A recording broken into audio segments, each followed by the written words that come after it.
বাহারি রঙের ফুলের গন্ধে এই গদখালি বাজার, চারপাশের পরিবেশটা কেমন মৌ মৌ করছে, কেমন একটা স্নিগ্ধতা ও সতেজতায় মন চনমনে হয়ে উঠছে। এত সুন্দর চমৎকার প্রাণবন্ত এই দৃশ্যটি দেখার জন্য আমাকে ঘুম থেকে উঠতে হয়েছে ভোর 4:30টায়। সাধারণত ভোর 5টা থেকে 7টা এই সময়টায় ফুলের সমারোহ থাকে অনেক বেশি। আমি ঘুরে ঘুরে দেখছিলাম ফুল বেচা কেনার ধরন, কে কিভাবে বিক্রি করছে, কত করে দাম চাইছে, যেটা ঢাকার তুলনায় তুলনামূলক অনেক কম। তবে গদখালি বাজারে এখন যে ফুলগুলো দেখে অনেক মনে হয় সেটা আসলে পর্যাপ্ত না, অ্যাভেলেবেল না, কারণ আর কয়েকদিন পরে শীত পড়লে তখন আরো প্রচুর পরিমাণে ফুল বেচা কেনা হবে, ফুলের মোকাম আরো জমজমাট হবে, আরো ক্রেতা বিক্রেতার উপস্থিতি বাড়বে। আমি আমার জেলায় দেখতাম খুব ভোরে গরুর দুধ নিয়ে মানুষ হাটে যায়, আর যশোরে গদখালিতে এসে দেখি মানুষ ভোরবেলায় ফুল নিয়ে হাটে যায়, অর্থাৎ বাইসাইকেলের পিছনের ক্যারিয়ারে করে কেউ গোলাপ, কেউ রজনীগন্ধা, কেউ জারবেরা, বিভিন্ন প্রজাতির ফুল নিয়ে এই বাজারে এসে হাজির হন। ঢাকার সব থেকে বড় ফুলের মার্কেট বা ফুলের বাজার বলতে আমরা শাহবাগকে চিনি, এবং শাহবাগের অধিকাংশ ফুল কিন্তু এই গদখালি থেকেই যায়।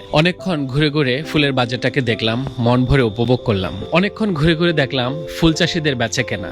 যশোরে গদখালির এই ফুল চাষিদের জন্য অনেক অনেক শুভকামনা থাকলো, সেই সাথে শুভকামনা আপনাদের সকলের জন্য।